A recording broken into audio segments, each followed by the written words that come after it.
रस्सी है क्या आपके पास? है ना। नहीं, इसमें थोड़ा जाड़ा है क्या? एक मिनट अंदर आता हूँ।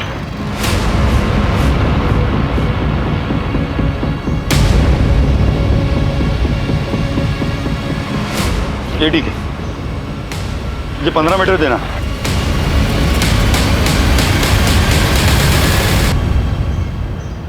Hello police.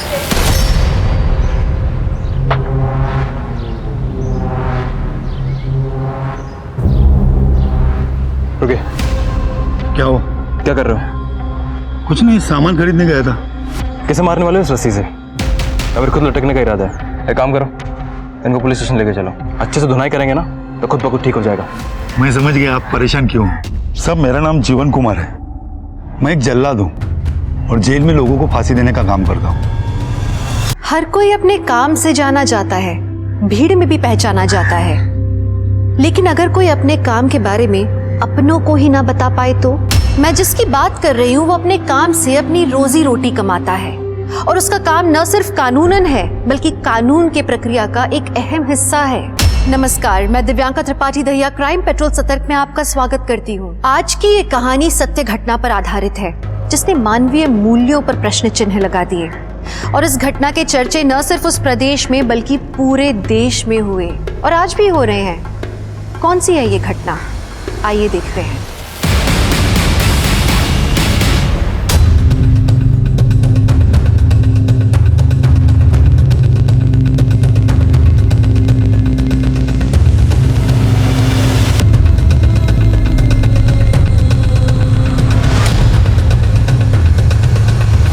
वैसे कैदी का वेट कितना है? 46 kg। और हाइट? 5 feet 1 inch। ठीक है, सब ओके? सब हो गया। सब लीवर ऑपरेट करके देखा, अच्छे से काम हो रहा है। जैसे डेथ वारंट आया मुझे बोला दिया। ठीक, चलता हूँ सब।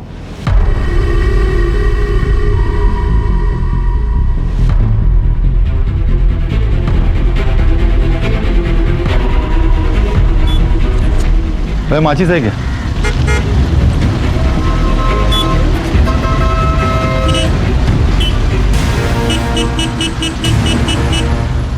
जैसा कि आपने देखा, शबाना को अभी अभी जेल के अंदर ले जाया गया है। शबाना की मर्सी प्ली खारिज कर दी गई है। इन्हीं 4 दीवारियों के अंदर शबाना को कल फांसी दी जाएगी। यही है शबाना।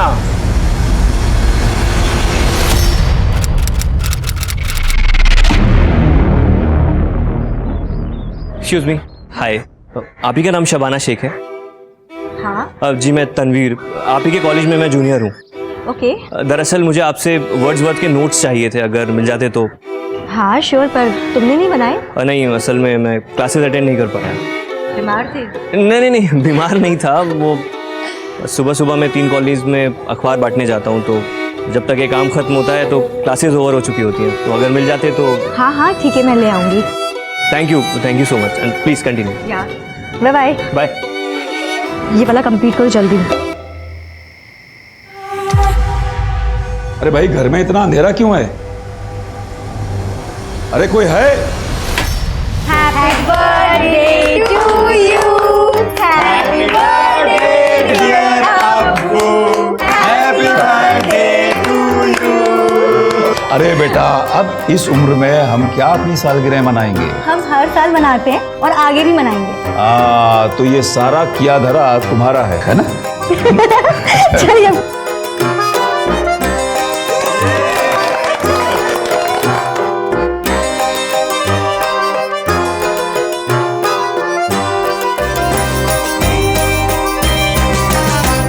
अल्लाह तुम्हें हमेशा खुश रखे, अच्छी अच्छी नियामतों से नवाजे तुम्हें।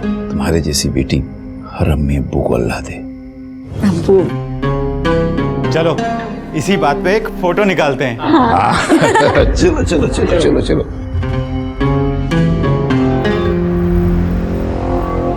ठीक है, फिर मैं चलूं? Okay bye.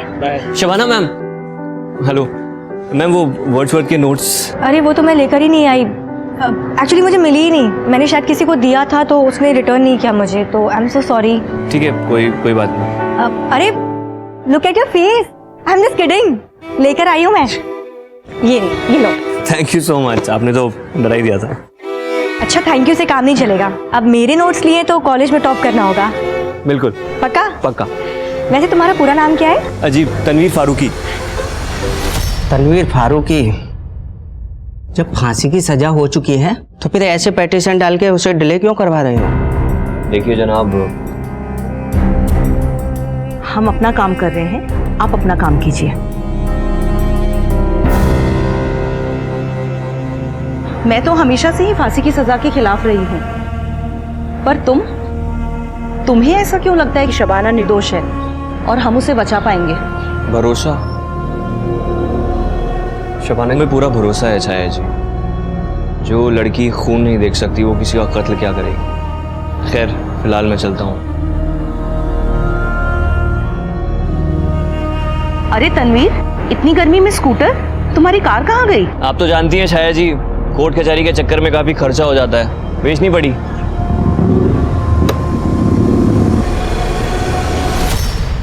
अरे शबाना जी, हाय। हाय, ब्यूटीफुल हो। हाँ, वैसे आपके नोट्स बहुत अच्छे हैं। मुझे किसी ने बताया कि आप रजिस्ट्रार सर की बेटी हैं, महमूद सर की। हाँ, वो मेरे अब्बू हैं। वैसे ऐसे अब्बू हो तो पढ़ाई लिखाई पे ध्यान देना तो बनता है। हाँ, पर अब्बू की वजह से नहीं, मुझे खुद भी पढ़ने और पढ़ाने का बहुत शौक है। और देखना, मैं बहुत जल्द ही टीचर बन जाऊंगी, वो भी बेस्ट वाली। जरूर जरूर, टीचिंग बहुत अच्छा प्रोफेशन है। अरे तुम तो बातों में ही लग गए, अखबार देने जाना नहीं है और क्लासेस? हाँ, मैं बातों में ही लग गया। मैं चलता हूँ, बाद में मिलता हूँ। हाँ ओके, बाय। ये पेपर वाला क्या कह रहा था? अरे भाभी, वो तो मेरे कॉलेज में जूनियर है, बहुत अच्छा लड़का है। कितना अच्छा? उतना भी अच्छा नहीं है। तो तेरा उतना अच्छा लड़का तुझे मिलेगा भी या नहीं? और अगर मैं कहूँ कि मुझे मिल गया है तो? कौन है वो?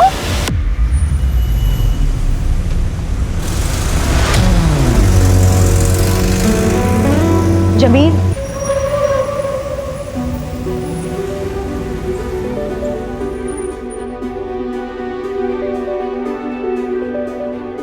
जमील, इस तरीके से कब तक छुप छुप के मिलते रहेंगे हम लोग? तुम अब्बू से बात क्यों नहीं करते? और क्या बोलूं कि 10वीं पास लड़का पंचर की शॉप चलाता है और आपकी टॉपर बेटी से निकाह करना चाहता है? हाँ तो और क्या, आज नहीं तो कल बात तो करनी होगी ना। और मैं चाहती हूँ जितनी जल्दी बात हो उतना अच्छा है। और पता है क्या, मैं अब्बू को जानती हूँ, वो मना नहीं करेंगे। वो तुमसे मिलेंगे ना, तुमको जानेंगे ना, तो वो समझ जाएंगे तुम्हारा बहुत ब्राइट फ्यूचर है। प्लीज बात करो। हम तो नाकाम रहे मोहब्बत में। वो जो बेवफा थे कामयाब हो गए। वाह भाई, क्या बात है। वैसे आपको देखकर लगता नहीं है कि आपको इतनी बड़ी सजा हुई है? सजा सुनाने और सजा की तामील होने में बहुत फर्क होता है, बहुत फर्क। कितने सारे एनजीओज ने, सीनियर लॉयर्स ने, रिटायर्ड जजेस ने माना है कि फांसी एक इनह्यूमन एक्ट है। इनफैक्ट हम जैसे लोगों को भी यही लगता है कि अगर किसी ने मर्डर किया है तो ज़रूरी तो नहीं ना कि सज़ा के तौर पर उसका भी मर्डर किया जाए। एन आई फॉर एन आई, ये तो जंगल का कानून हो गया शायद जी। मर्डर करने वाले को समाज से दूर रखकर भी हम उसे किसी भी तरीके की सजा दे सकते हैं। जीवन देना और किसी की जिंदगी छीनने का हक सिर्फ ऊपर वाले को है, इसमें हमें दखल देने का कोई हक नहीं। शबाना की फांसी रोकने के लिए मुझे क्या करना पड़ेगा, प्लीज़ बताइए। मैं कुछ भी करने को तैयार हूँ छाया जी। इतने सालों से तो हम कोशिश कर ही रहे हैं, लेकिन फिर भी फांसी पे बनाई है। मैं तुम्हें कोई झूठी उम्मीद नहीं देना चाहती। कोई नहीं जानता कि हमारी ये कोशिश कब कामयाब होगी, और तब तक पता नहीं न्याय के नाम पे और कितने लोगों की बलि दी जाएगी। चंदा, ये सब क्या है? क्या है? पूरा घर गंदा कर दिया है। अरे करने दो ना, अब मेरा घर चंदा नहीं खराब करेगी तो और कौन करेगा? वैसे भी तुम लोग आते कहाँ हो? 15-20 दिन की छुट्टियों में आते हो, वो भी साल में एक बार। माय नानू इज द बेस्ट। हाँ, नानू की बॉडी देखो कितनी सॉलिड है। नानू आप पुलिस हो ना, वो भी स्ट्रॉन्ग वाले। हाँ बेटा, नानू पुलिस के लिए काम करते हैं। नानू चलो चोर पुलिस खेलते। मैं चोर और आप तो पुलिस हो ही। चलो चलो चलो, चलो, चलो मुझे पकड़ो।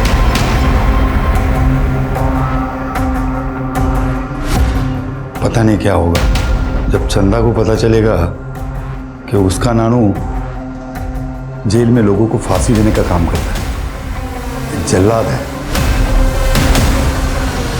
जल्लाद हैं आप लोग? ये तो वही मुर्गा था ना, वो काला सुनहरा लाल रंग का। मैंने अपने हाथों से दाना खिला के बड़ा किया था और आप लोग ने उसे। बड़ा ही टेस्टी मुर्गा था अम्मी जान, जिस तरीके से आपने इसको भूना है ना, मजा ही आ गया। अरे शब्बो, शब्बो, अब वो बाहर जो खून पड़ा हुआ है वो इसी मुर्गे का है ना? अब मैं नहीं खाऊंगी। नहीं अब्बू, अब्बू आपको पता है ना मुझे खून से कितनी नफरत है। खाइए आप लोग, जा रही हूँ। शब्बो बेटा सुन तो।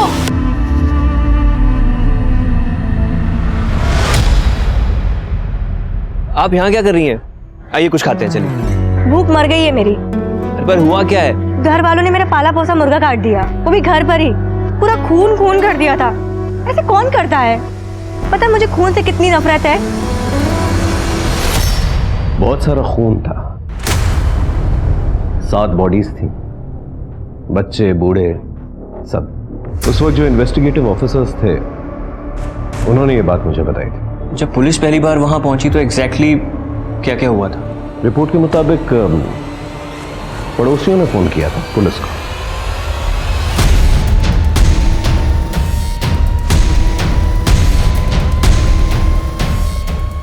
शबाना, शबाना दरवाजा खोलो। खोलो पुलिस।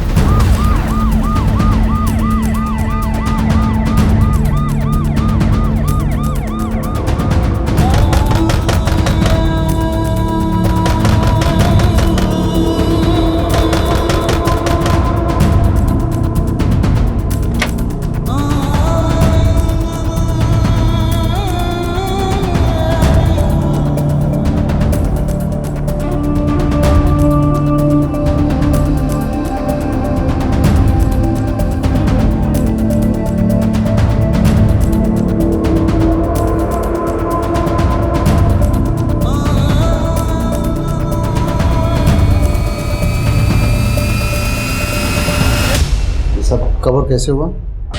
मैं छत पर सो रही थी, अचानक कुछ आवाज आई तो मेरी आंख खुल गई। मैंने देखा छत से कुछ लोग भाग के जा रहे थे।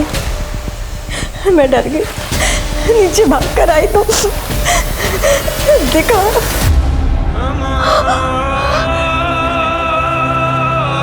अब्बू, अम्मी, भाभी, भाभी, भाई,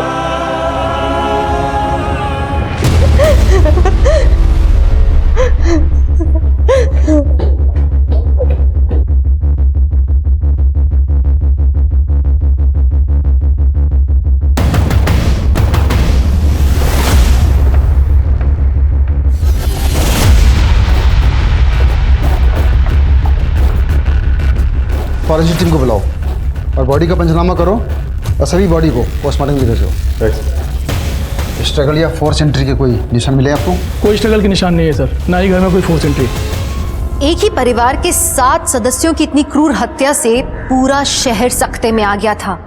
किसी को विश्वास नहीं हो पा रहा था कि इतने महफूज इलाके में इतना जघन्य अपराध कौन कर सकता है। लोगों में आक्रोश बढ़ा और वो धरना देने के लिए रास्तों पर उतर आए। उनका कहना था कि जब तक सरकार लोगों की जानमाल की रक्षा का भरोसा नहीं दिलाती, ये संघर्ष यूं ही जारी रहेगा।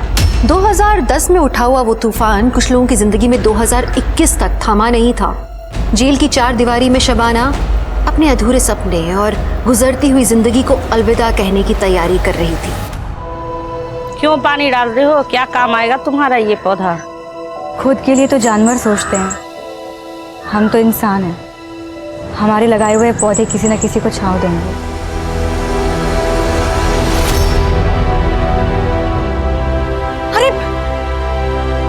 अरे कोई पानी लाओ। रुकिए, हीट स्ट्रोक आया हुआ है, पानी कोई नहीं पिलाएगा। अंदर लेके चलिए, डॉक्टर को फोन कीजिए आप लोग जल्दी।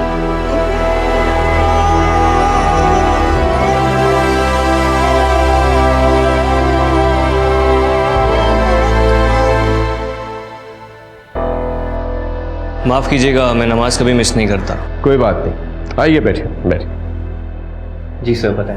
इतने बड़े हत्याकांड ने पूरे शहर को झंझोड़ के रख दिया था। पुलिस ने एग्जैक्टली वहाँ पे जाके क्या किया? उस वक्त जो इन्वेस्टिगेटिव ऑफिसर थे वो सबूत इकट्ठा करने की कोशिश कर ही रहे थे, लेकिन मीडिया और अखबार वालों ने ऐसा बड़ा बखेड़ा खड़ा किया कि क्या बता। पूरे प्रदेश का दिल दहला देने वाला हत्याकांड इसी घर में किया गया है। इस घर की 4 दीवारी के अंदर एक ही परिवार के 7 मासूमों की बेरहमी से हत्या कर दी गई है। अब सवाल ये उठता है कि उन अपराधियों को पुलिस अब तक पकड़ क्यों नहीं रही है? क्या इस शहर की जनता ऐसी ही डर डर कर जीती रहेगी? आखिर सरकार कर क्या रही है? बेटा जी बहुत बुरा हुआ, लेकिन आप परेशान मत होइए। ये सरकार आपके साथ है और हमेशा रहेगी। बस आप अपना ध्यान रखिए। मैम, इस कांड के बारे में आप क्या कहना चाहेंगे? हम इसकी सही जांच करवाएंगे और कातिल को ढूंढ के कड़ी से कड़ी सजा दिलवाएंगे। हमारी आप लोगों से एक अपील है कि विरोधी पार्टी के बहकाव में ना आए। इस केस की इन्वेस्टिगेशन ऑफिसर कौन है? जय हिंद मैम। कहाँ तक चली आपकी इन्वेस्टिगेशन? मैडम जांच चल रही, बहुत जल्दी आपको रिस्पॉन्स मिलेगा। 7 लोगों को काट के मार दिया गया और आपकी इन्वेस्टिगेशन चल रही है? ये नहीं चलेगा। इनका लाइन अटैच करो, मैं इस केस के लिए किसी और को ले आती हूँ। अचानक से पुराने इन्वेस्टिगेशन ऑफिसर को हटा दिया गया और मुझे बुलाया गया। सब फिर क्या हुआ? मैंने चार्ज लिया और इन्वेस्टिगेशन शुरू की।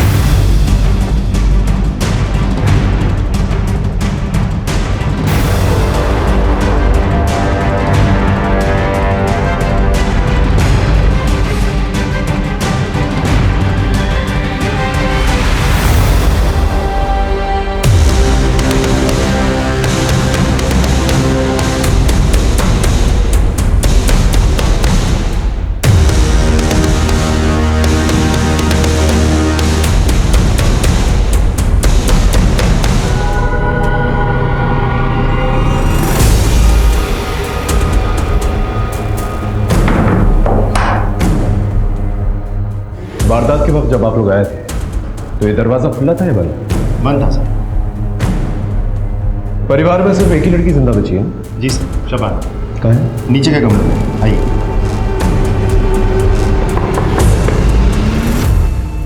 जी सर। सर को शबाना से बात करनी है। सर, बच्ची अभी भी सदमे में है, ऊपर से आप सवाल जवाब करेंगे और परेशान हो जाएंगे। क्या फिर से दौरे वोरे नहीं पड़ जाए? सर देखिए, आपकी बात समझ रहा हूँ मैं, लेकिन उनसे बातचीत तो हमें करनी पड़ेगी। एक्सक्यूज मी, देखिए पहले ही लोग आक्रोश में हैं, ऊपर से आप जबरदस्ती सवाल जवाब करके बच्ची को प्रताड़ित मत कीजिए।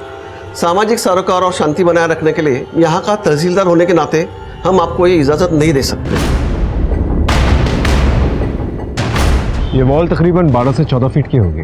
और कोई तरीका है जहाँ से चढ़ा जा सके ऊपर? यहाँ सर इस तरफ तो कुछ नहीं है, पीछे की तरफ पाइप है।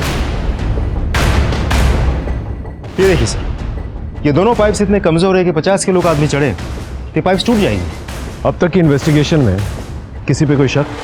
सर शबाना का कहना है कि कुछ दूर के रिश्तेदारों के साथ प्रॉपर्टी को लेकर झगड़ा चल रहा था, तो शबाना को ऐसा लगता है कि शायद वो लोग भी हो सकते हैं। सर पिछली 3 पीढ़ियों से ज़मीन का बंटवारा नहीं हुआ था। जब हमने अपना हिस्सा मांगा तो उन्होंने मना कर दिया। तो इसे मार डाला? ऐसा गुनाह हमसे कभी नहीं होगा। जब ये सब कांड हुआ तो हम घर पे ही थे। मतलब तुमने नहीं मारा? नहीं सर। किसी और से मरवाया सुपारी देके? नहीं सर, हम इतने गिरे हुए नहीं हैं कि जमीन के लिए किसी को मार दें।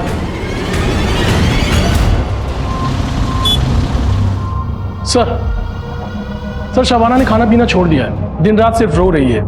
उसकी तबीयत बिगड़ती जा रही है सर। जल्दी से उसे हॉस्पिटल लेकर जाओ, और अगर हॉस्पिटल नहीं जाना चाहती तो एक अच्छा डॉक्टर उसके लिए अपॉइंट करो, जो स्मार्ट हो, कन्विंसिंग हो। हमें कोई भी चांसेस नहीं लेने हैं। ये केस बहुत ही सेंसिटिव है, थोड़ी सी भी लापरवाही और लॉ एंड ऑर्डर बिगड़ सकता है।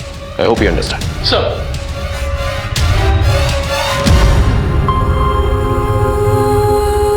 बहुत कमजोरी आ गई है। कुछ खाया? नहीं डॉक्टर।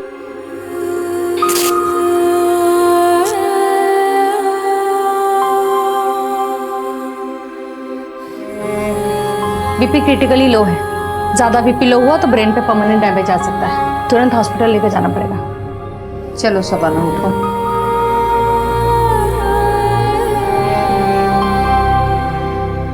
देखो शबाना, तुम एक पढ़ी लिखी और समझदार लड़की हो। I can understand your pain, but इंसान को अपनी तकलीफ से खुद ही निकलना पड़ता है। And just think of your family. उनको इंसाफ तो दिलाना है ना।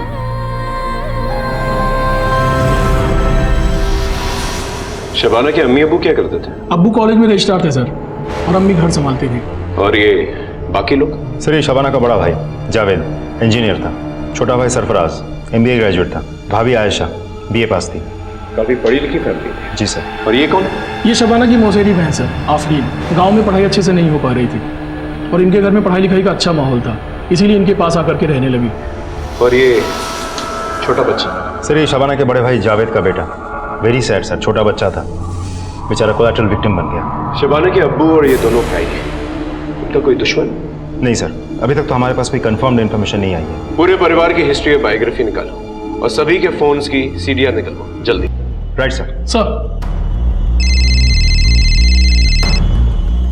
जय हिंद मैडम। लोगों का प्रेशर बढ़ता जा रहा है, चक्का जाम, धरना प्रदर्शन, सब नाटक शुरू हो गया है। अगर जल्द से जल्द कातिल पकड़ा नहीं गया ना तो हमारे सरकार एंड लॉ एंड ऑर्डर के लिए बहुत बड़ी प्रॉब्लम खड़ी हो जाएगी। मैम हम पूरी कोशिश कर रहे हैं। कोशिश से काम नहीं चलेगा, मुझे रिजल्ट चाहिए। मैं कल पीड़ित परिवार लड़की शबाना को 5 लाख कॉम्पेंसेशन देने जा रही हूँ। 24 घंटा है तुम्हारे पास, कातिल को ढूंढ निकालो। मैं कल प्रेस कॉन्फ्रेंस में दोनों न्यूज साथ में देना चाहती हूँ। I'll do my best, ma'am.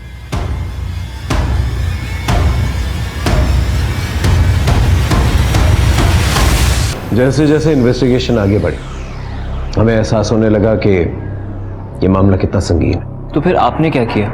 नया पैतरा आजमाने की कोशिश की। इतने में एक ऐसी खबर मिली हमें जिसने हमें हिला के रख दिया। कौन सी खबर? हेलो जी जी जी बिल्कुल जी, सब खैरियत? वो दरअसल मेरी बहन दिल्ली हॉस्पिटल में एडमिटेड है, उसकी डिलीवरी है, लेकिन कुछ कॉम्प्लिकेशंस हो गए। वो नाल बच्चे के गले में अटक गई है, सिजेरियन करना पड़ेगा शायद। Excuse me. सिजेरियन से पैदा होने वाला दुनिया का पहला बच्चा कौन था जानते हो? अरे वही जिसे शेक्सपियर ने अपने नाटक में अमर किया, जूलियस सीजर। हाँ, इस बात का कुछ प्रूफ नहीं है और उस वक्त कुछ फैसिलिटीज़ भी नहीं थी। डॉक्टर्स ने उनके बच्चे की डिलीवरी कराई बहुत कॉम्प्लिकेटेड तरीके से और उनकी जान भी बचाई। रणवीर, क्या हुआ? परेशान लग रहे हो? नहीं कुछ नहीं, मैं अभी आता हूँ। पर रणवीर हुआ क्या? हुआ? एग्जाम पास आई है और उसके पास पैसे भी नहीं है फीस देने के लिए।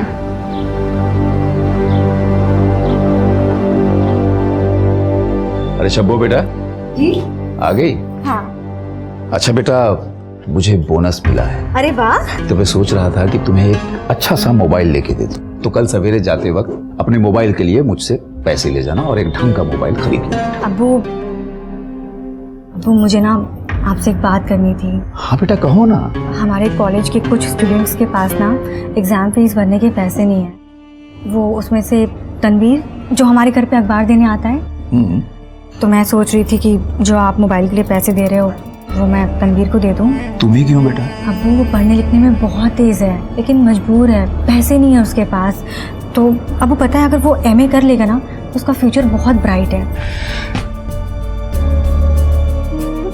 माशाल्लाह। कल सवेरे जाते वक्त अपने मोबाइल के लिए और उस लड़की की फीस के लिए पैसे लेके जाना। दोनों? हाँ दोनों के लिए। अब्बू ये आपसे लाड़ी खाती रहेगी या कुछ ढंग का भी करेगी? कर रही हूँ ना, MA, मास्टर्स, अब वो बताओ B.Ed और फिर टीचर। बस टीचर की ही दुहाई देती रहेगी या अपनी शादी के बारे में भी सोचेगी?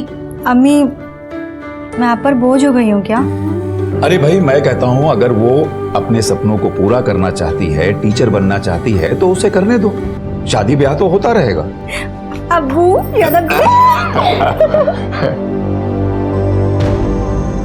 शुक्र मनाओ मेरी फैमिली ऑर्थोडॉक्स नहीं है, वरना मेरी 3-4 शादियां हो जाती। अच्छा बोलो शादी कब कर रहे हो मुझसे? जल्दी करूंगा, पहले थोड़े पैसे तो कमा लो और एक पंक्चर की दुकान से थोड़ा एक अच्छा सा गैराज बना लो, फिर खुद जाके तुम्हारे अब्बू से बड़े तहजीब से हाथ मांगूंगा। वो कैसे? ऐसे। आदाब महमूद साहब, वो हम और आपकी बेटी एक दूसरे को बहुत प्यार करते हैं, पर वो आपकी इजाज़त और दुआओं के बिना हम निकाह नहीं पढ़ सकते। हम निकाह करना चाहते हैं एक दूसरे से, हम वादा करते हैं हम आपकी बेटी को हमेशा खुश रखेंगे, खुद से ज़्यादा ख्याल रखेंगे और ये भी वादा करते हैं कि उसका हाथ हम कभी नहीं छोड़ेंगे। ठीक है बरखुरदार, हमारी बेटी का हाथ तुम्हारे हाथ में।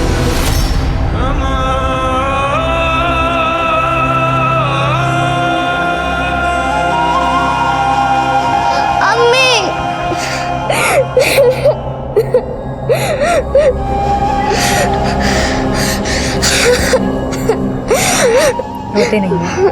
अम्मी मैं आपको बहुत मिस करती हूँ। तुझे पता है तेरा नाम कायनात क्यों रखा है? कायनात का मतलब होता है पूरी दुनिया, और तुझ में मेरी पूरी दुनिया समाती है। अभी तो तुम्हें दुनिया देखनी है, खूब एंजॉय करना है, पढ़ना है, लिखना है, नाम कमाना है, और मैं चाहती हूँ मेरी कायनात का नाम पूरे कायनात में मशहूर हो जाए। कुछ सपने और उम्मीदें पीढ़ी दर पीढ़ी चलते रहते हैं। माँ अपने संस्कारों के साथ कुछ सपने भी अपने बच्चों को देती हैं, और ये सपने मुश्किल वक्त में उन्हें हिम्मत देते हैं। पर ऐसी कौन सी चुनौतियां थी जो शबाना को पता था कि उसकी बेटी कायनात की आने वाली जिंदगी में रोड़ा बन सकती हैं? ऐसा क्या था जो वो अपनी बेटी को बिना कहे समझाने की कोशिश कर रही थी? क्या उसकी इस कोशिश का संबंध 11 साल पहले हुए हादसे के साथ था? क्या वो अपने कर्म और नियति को आने वाली पीढ़ी से अलग रख सकती थी? मुंह मीठा कीजिए, मेरी बहन को बेटी हुई है, लक्ष्मी आई है घर में। मुबारक हो। जी शुक्रिया। माँ बेटी सब खैरियत? हाँ, दोनों सुरक्षित हैं, स्वस्थ हैं। शबाना जी, मैं आपका दुख समझता हूँ। जो कुछ भी हुआ है बहुत गलत हुआ है, और यकीन मानिए हम अपराधियों को छोड़ेंगे नहीं। मेरा भरा पूरा परिवार खत्म हो गया सर। अब मैं किसके सहारे रहूंगी? क्या करूंगी मैं? हिम्मत तो आपको रखनी पड़ेगी शबाना जी। सबसे पहले जो हुआ है उसे एक्सेप्ट करना होगा, और फिर ही आप उभर पाएंगी। एक छोटा सा सवाल है, ये जो हॉल की तरफ से जो टेरेस की तरफ रास्ता जाता है, क्या टेरेस के लिए सिर्फ वही एक रास्ता है? वारदात के वक्त जब पुलिस यहां पर आई थी तो टेरेस का दरवाजा बंद था। हो सकता है आपने बंद किया, वो कुंडी लगी हुई थी। क्या आपने बंद किया था? मुझे कुछ भी याद नहीं आ रहा है। अपनों की लाश देख के मैं सुध-बुध खो चुकी थी। मुझे कुछ भी याद नहीं आ रहा, मुझे कुछ भी समझ में नहीं आ रहा है। ठीक है, आप आराम कीजिए।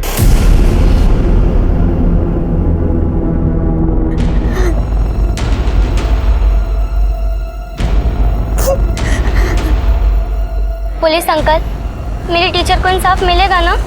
कौन टीचर? शबाना टीचर, वो बहुत अच्छी हैं। ये केले कितने के हैं? 10 के 3। अच्छा ठीक है, दे दो। अच्छा ये बताओ, स्कूल नहीं जाती? मेरा मतलब है इतनी छोटी सी उम्र है तुम्हारी और ये सब्जियां फल बेच रही हो, मन नहीं करता स्कूल जाने का? जाती थी ना, फिर माँ बीमार पड़ गई और पापा के सारे पैसे माँ के इलाज में खर्च हो जाते हैं। अब फीस नहीं दूंगी तो कौन सा स्कूल पढ़ने देगा? पढ़ना चाहती हो तो ठीक है, तुम शाम को मेरे घर आ जाना। 4 से 6 मैं तुम्हें पढ़ाऊंगी, और फिर तुम प्राइवेटली एग्जाम देना। पर आपकी फीस? शाम को आ जाना, वही मेरी फीस हो जाएगी। मैं रोज शाम को टीचर के घर जाती और उनके सारे स्टूडेंट्स भी उनके पास पढ़ने आते थे। पूरे स्कूल की फेवरेट है वो। सर शबाना मैडम तो फरिश्ता है, सबका हेल्प करती है वो। उनके फैमिली के साथ जो हुआ सर बहुत बुरा हुआ। सर उनको इंसाफ मिलना चाहिए। सर शबाना एक अच्छी टीचर होने के साथ साथ एक अच्छी इंसान भी है। वो हमारे कॉलेज की एसेट है। उस पर जो बीत रही है ये सोचकर ही हमें बुरा लगता है। हमें विश्वास नहीं होता कि इतने अच्छे इंसान के साथ इतना बुरा कैसे हो सकता है। सर, शबाना के फैमिली मेंबर्स की पोस्टमार्टम रिपोर्ट आ गई है सर। रिपोर्ट के मुताबिक उन सभी लोगों की हत्या किसी धारदार चीज से गला काट कर की गई है। आखिर ये कातिल चाहता क्या था? एक ही परिवार के इतने सारे लोगों को उसने एक साथ मार डाला। हो सकता है किसी बात का बदला लेना चाहता हूँ। सभी लोगों के गले पे जो निशान है, जो कट्स है, एक ही तरीके के, एक ही किस्म के हैं। जी सर। इसका मतलब एक ही हथियार यूज किया गया है। तो हो सकता है कि हथियारा भी एक ही हो। सर ये भी तो हो सकता है कि मारा एक ने हो, लेकिन साथ में बहुत लोग आए थे। शबाना ने क्या कहा था? कितने लोगों को देखा था? सर उसने कहा था शायद 2 से 3 लोग होंगे। एक बात समझ में नहीं आ रही है। सभी लोग जो है अपने अपने कमरों में सो रहे थे, लेकिन लाशें हॉल में मिली। किसी भी कमरे में खून के निशान नहीं मिले। इसका मतलब हॉल में ले जाकर उन्हें मारा गया है। या तो बहला फुसला के उन्हें हॉल में लेकर गए हैं, या फिर जबरदस्ती। क्योंकि नींद में चलकर पूरा परिवार हॉल में तो आएगा नहीं। तो लेडी मैकबेथ को ना नींद में चलने की आदत थी, और वो नींद में चलते चलते लोगों की फीस भर दिया करती थी। Thank you so much. आपने जो इस गरीब पर एहसान दिखाया है वो मैं जिंदगी भर नहीं चुका पाऊंगा। तनवीर, शुक्रिया मेरा नहीं, उस अल्लाह का करो। और मुझे बहुत खुशी होगी अगर तुम पढ़ लिख करके अपनी ज़िंदगी संवारोगे, और साथ ही साथ नए बच्चों को उनकी ज़िंदगी संवारने का मौका दोगे।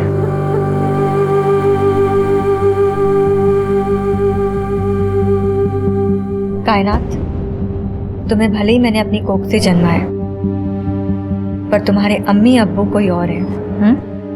किसी को कभी मत बताना कि तुम्हारे असली अम्मी अब्बू जेल में हैं।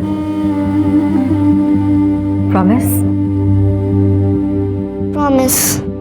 और एक बात हमेशा याद रखना, एक बेटी के लिए सबसे इम्पोर्टेंट शख्स उसके अब्बू होते हैं। मेरे लिए भी मेरे अब्बू ही थे, मैंने उनकी बात कभी नहीं टाली।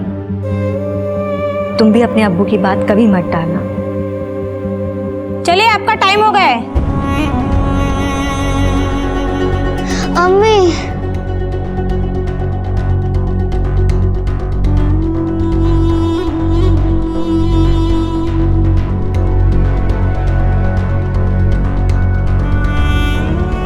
शुक्रिया बेटा। क्या कहा अम्मी ने? अम्मी कह रही थी पढ़ना लिखना, बड़ी ऑफिसर बनना और अपने अब्बू को कभी तंग मत करना। मैं आपको कभी तंग नहीं करूंगी अब्बी।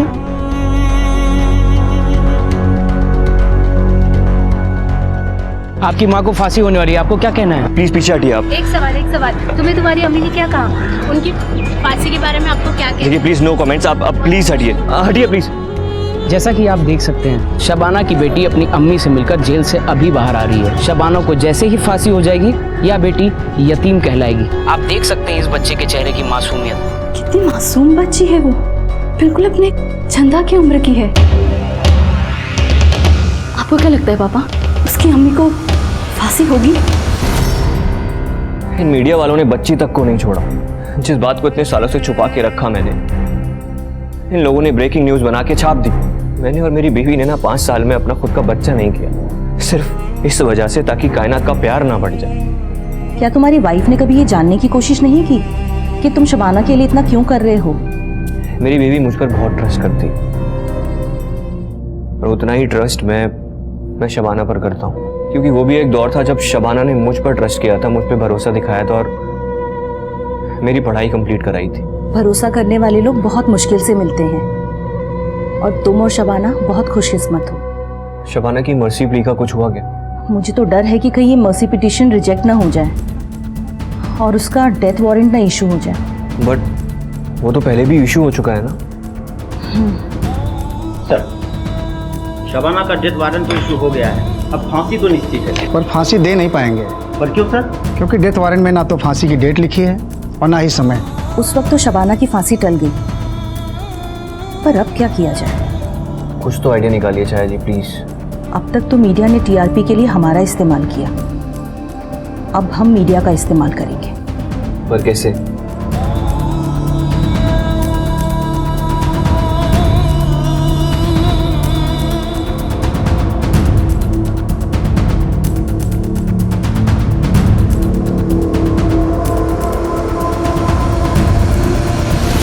सच्चाई और मासूमियत में बड़ी ताकत होती है।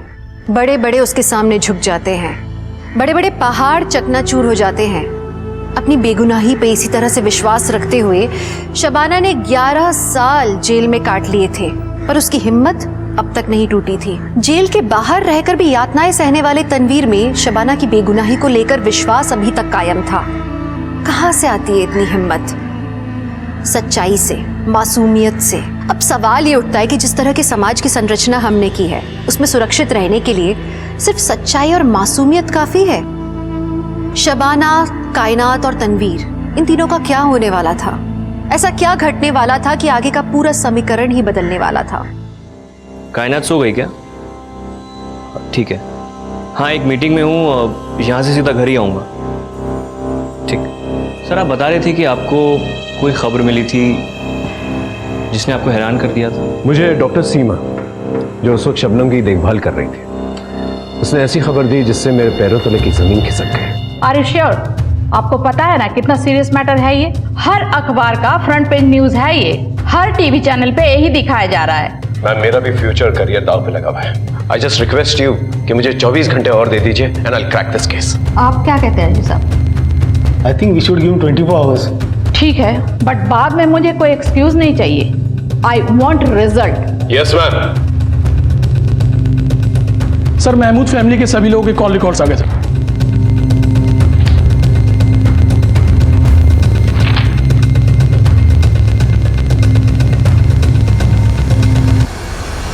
Morning sir. Good morning sir. चाय पी लीजिए। अरे तुम लोग अब तक घर नहीं गए? वो क्या है ना सर, आप काम कर रहे थे तो हम सब भी रुक गए। हम सब अपने अपने तरीके से इस केस के बारे में और इन्फॉर्मेशन निकालने की कोशिश कर रहे थे। वैसे सर इनके कॉल रिकॉर्ड से कुछ क्लू मिला क्या? शबाना के कॉल रिकॉर्ड से ये पता चला है कि पिछले 6 महीनों में कम से कम 700 या 800 बार उसे एक ही नंबर पे फोन कॉल्स किए और नंबर जमील का है। इनफैक्ट मर्डर की रात को 50 या 55 बार उसने जमील को फोन किया। मर्डर के बाद भी?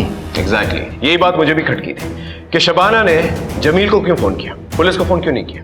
इनफैक्ट पड़ोसियों ने फोन करके पुलिस को बुलवाया। इस जमील का पूरा कच्चा चिट्ठा निकालो और कॉल रिकॉर्ड्स भी जल्दी से। 24 घंटों में 7 घंटे ऑलरेडी निकल चुके। Right sir. सर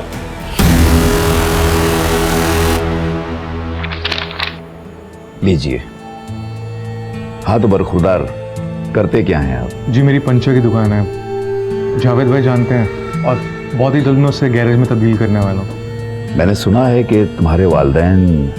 जी वो 5 साल पहले गुजर गए थे। देखो बेटा, हमें तुम्हारे काम से कोई एतराज़ नहीं। हमारी नज़र में काम कोई छोटा बड़ा नहीं होता, लेकिन जिस तरह हमने अपनी बेटी की परवरिश की है। मैं शबाना का पूरा ख्याल रखूंगा, उसे कोई भी आंच नहीं आने दूंगा, बेफिक्र रहिए। बेटा वो सब हम समझ सकते हैं, लेकिन मेरी एक शर्त है, तुम प्राइवेट एग्जाम दे के अपनी ग्रेजुएशन कंप्लीट कर लो, अपनी पढ़ाई पूरी तरह से मुकम्मल कर लो।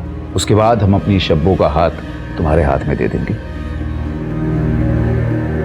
ठीक, काम अच्छे से जमा लूंगा, पढ़ाई की क्या जरूरत है? बेटा पढ़ाई लिखाई से इंसान में तहजीब आती है, घर परिवार का माहौल अच्छा बना रहता है और आने वाली नस्लों पर इसका बहुत गहरा असर पड़ता है। जिस दिन तुम अपनी पढ़ाई मुकम्मल कर लोगे, हम अपनी बेटी का हाथ तुम्हारे हाथ में दे देंगे। जी मैं आपसे वादा करता हूँ कि जब तक मैं अपनी पढ़ाई पूरी नहीं करूंगा, मैं शबाना से निकाह नहीं पढ़ूंगा, और निकाह के बाद उसे हमेशा खुश रखूंगा। तो मैं भी अपने सारे कुंबे के सामने तुमसे वादा कर रहा हूँ कि जिस दिन तुम्हारी पढ़ाई मुकम्मल हो गई, ग्रेजुएशन तुमने पूरा कर लिया, तुम्हारे साथ अपनी शब्बों का निकाह पढ़वा दूंगा।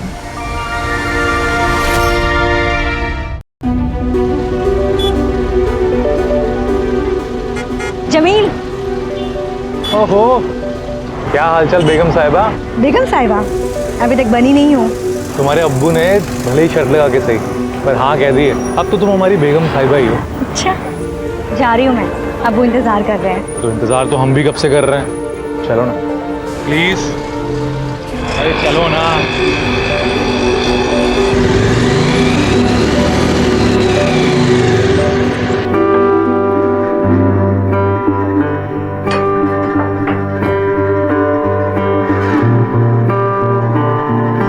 महमूद के घर की दीवार 14 फीट है। आसपास ना ही कोई रस्सी मिली है हमें और ना ही कोई सीढ़ी जिससे छत पर पहुंचा जा सके, और घर का दरवाजा अंदर से बंद था। पिछले इन्वेस्टिगेटिव ऑफिसर के मुताबिक छत का दरवाजा भी अंदर से बंद था। तो जो कुछ भी हुआ है घर के अंदर ही हुआ है। सर ये भी तो हो सकता है कि फैमिली के बीच आपसी झगड़ा हुआ हो और फिर फैमिली में से ही किसी ने सभी को मार दिया और फिर उसने सुसाइड कर लिया। अगर ऐसा हुआ होता तो मर्डर वेपन हमें वहां पर मिलता। हमें ना ही मर्डर वेपन वहां पर मिला और ना ही कोई स्ट्रगलिंग के साइंस। तो या तो ये हो सकता है कि कातिल कत्ल करके वहां से निकल गया, या फिर ये कि किसी ने उसे अंदर आने दिया, उसने सबका कत्ल किया और चला गया, और जो कोई भी अंदर मौजूद था उसने कुंडी लगा दी। लेकिन सर करेगा कौन? फैमिली में से तो सिर्फ शबाना ही बची है।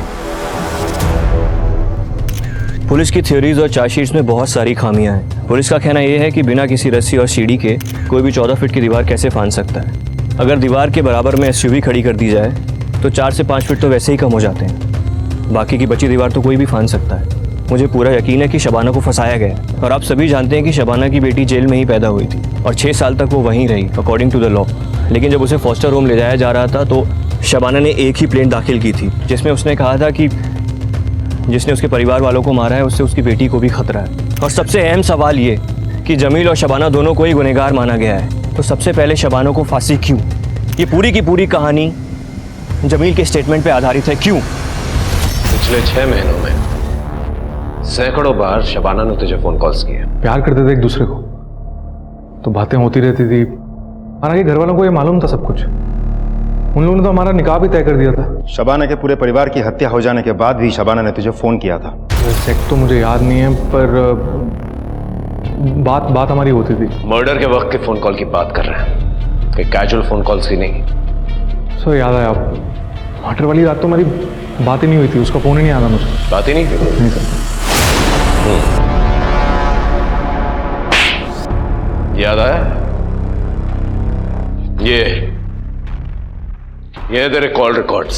इसके मुताबिक मर्डर के वक्त और मर्डर के बाद शबाना ने तुझे फोन कॉल्स किए और तेरे मोबाइल लोकेशन शबाना के घर के पास ही था।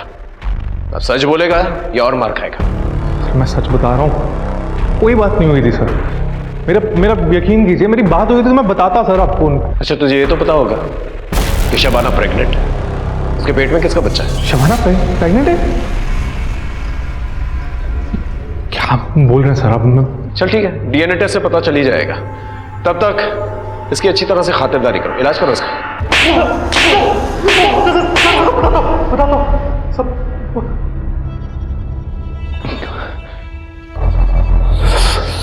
सच बताता हूँ सर। जमील, मैं प्रेग्नेंट हूँ। ये बच्चा गिरा देते हैं क्या? मैं इस बच्चे को नहीं गिराऊंगी। तुम्हारे अब्बू का कहेंगे, बच्चा गिराना पड़ेगा। और ये ऐसी चीज नहीं है कि हम लोग छिपाए, आज नहीं तो कल सबके सामने सच्चाई सामने आ जाएगी। क्या करेंगे? बच्चा गिराना होगा, मेरी बात समझो। बस जमील, बस बहुत हुआ। तुमने मुझसे वादा किया था कि तुम अपनी पढ़ाई पूरी करने के बाद शबाना से निकाह करके उसे यहाँ से ले जाओगे, लेकिन तुमने अपना वादा तोड़ दिया है। तुम अभी के अभी शबाना को यहाँ से लेके जाओ। समझ लेना कि जिस तरह तुम यतीम हो, आज के बाद शबाना भी यतीम है और हमारी जायदाद से तुम दोनों को एक फूटी कौड़ी तक नहीं मिलेगी। कभी पलट के मत आना इस घर में, ना ही कभी अपनी शक्ल दिखाना। और शबाना, तुम या तो इस लड़के को भूल जाओ या फिर इसके साथ अभी के अभी घर छोड़ दो, या फिर हमेशा हमेशा के लिए अपनी फूफी के पास दिल्ली चली जाओ और इस होने वाले बच्चे से निजात पा लो। अब्बू, मेरी बात तो सुनिए अब्बू। बस तुम्हारे आगे केवल दो रास्ते हैं, बस जो भी रास्ता चुनना है वो तुम जानो। अब्बू, मुझे जेवर जायदाद का कोई शौक नहीं है। आपके बिना और अम्मी के बिना मैं कैसे खुश रह पाऊंगी? Jameel, I am sorry.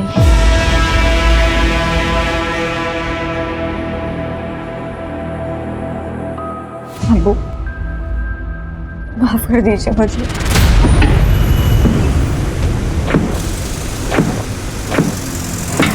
Jameel, Jameel, Jameel, मेरी बात तो सुनो। मुझे समझने की कोशिश करो। मुझे अब्बू के सामने वो सब कहना पड़ा क्योंकि अब्बू जायदाद से बेदखल कर देते।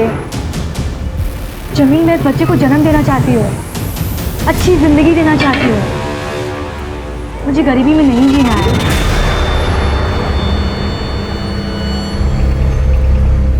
मैं तो सोने जा रहा हूँ। शब्बा खैर। अब्बू, अब्बू, कल मैं फूफी के पास जा रही हूँ, हमेशा के लिए। आपको खीर पसंद है ना? मैंने सबके लिए बनाया है।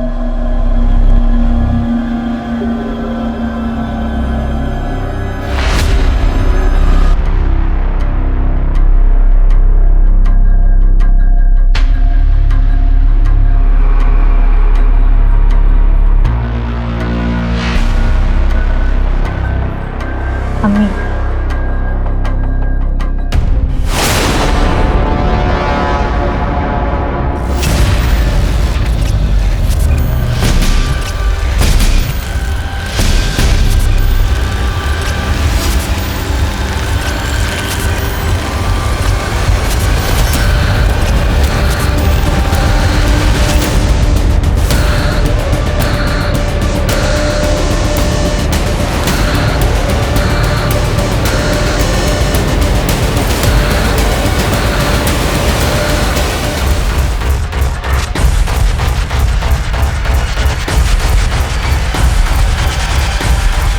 हेलो जमील,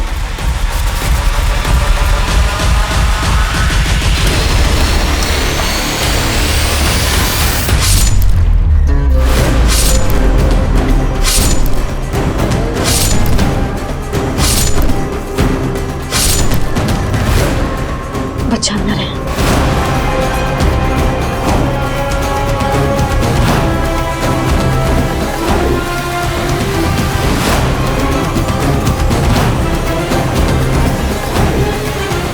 शबाना के कहने पर ही मैंने उसके सारे परिवार वालों का कत्ल कर दिया।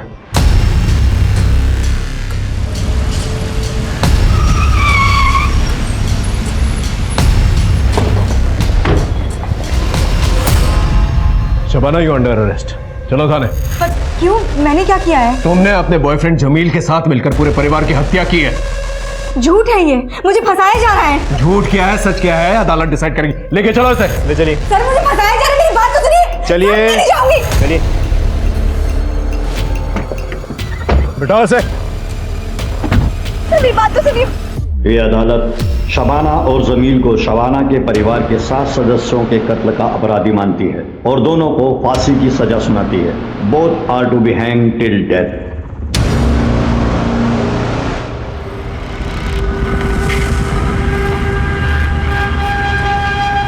शबाना, तुम्हारी मर्सी प्ली रिजेक्ट हो गई। होगा वही जो अल्लाह चाहेगा। एक रिक्वेस्ट है, मेरी बेटी का ख्याल रखना। वो मेरे और मेरे खानदान की आखिरी निशानी है।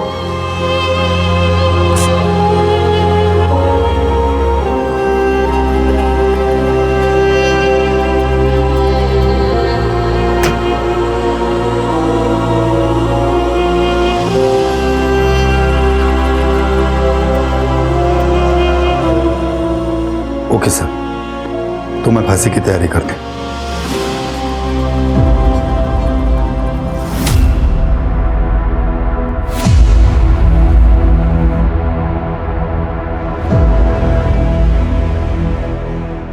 कहते हैं एक इंसान का मन हिमखंड की तरह, आइसबर्ग की तरह होता है, जिसका एक हिस्सा दिखता है तो 6 हिस्से पानी के नीचे छुपे हुए होते हैं। हमारे मन में ऐसी कई महत्वाकांक्षाएं होती हैं जो दबी हुई होती हैं और गलत तरह से उकसाने पर तूफान बनकर सामने आ सकती हैं, और अगर खुद पर नियंत्रण न किया जाए तो अपने आसपास के लोगों की जिंदगियां बर्बाद कर सकती हैं। शबाना के साथ भी कुछ ऐसा ही हुआ।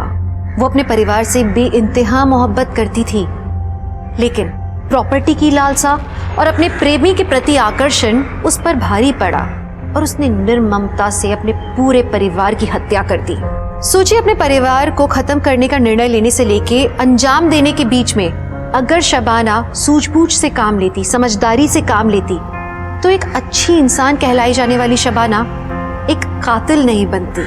वो अपने बेटी होने के नाम पर एक बदनुमा दाग नहीं बनती। जरा सी नैतिक निर्णय में चूक और इंसान को जानवर बनने में देर नहीं लगती। मैं आपसे आशा करती हूँ कि आप अपने अंदर की बुराई से लड़ेंगे, अपनी आपराधिक प्रवृत्ति से लड़ेंगे, क्योंकि ये कोशिश हमेशा जारी रहती है। जब तक इंसान है, जिंदा है, सांस ले रहे हैं, हमारे मन के अंदर की सच्चाई, अच्छाई और बुराई के बीच की लड़ाई हमेशा चलती रहेगी। इसी के साथ मैं दिव्यांका त्रिपाठी दया लेती हूँ आपसे विदा। फिर मिलूंगी सच्ची कहानियों के साथ। आप देखते रहिए क्राइम पेट्रोल सतर्क। जय हिंद।